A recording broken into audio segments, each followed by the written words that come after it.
ہدل للمتقین، ہدایت ہے پرہیزگاروں کے لیے۔ اب قرآن کے بارے میں رب العالمین نے فرمایا شہر رمضان الذی انزل فیہ القرآن ہدی للناس، یہ تمام لوگوں کے لیے ہدایت۔ یہاں پہ کہا ہدی للمتقین، یہ متقی پرہیزگار لوگوں کے لیے ہدایت۔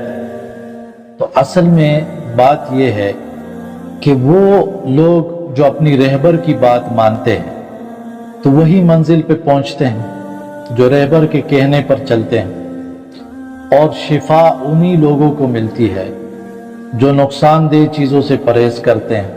تو تقویٰ وہ اسی کو کہتے ہیں، وقایہ سے ہے بچاؤ اور حفاظت، کہ انسان ہر اس چیز سے اپنے آپ کو بچائے، ہر اس چیز سے اپنے آپ کو باز رکھے جس کے کرنے سے اللہ کے عذاب کا خدشہ ہو، ڈر ہو، یا جس کے چھوڑنے سے خطرہ ہو کہ اللہ کے عذاب میں گرفتار ہو جاؤ۔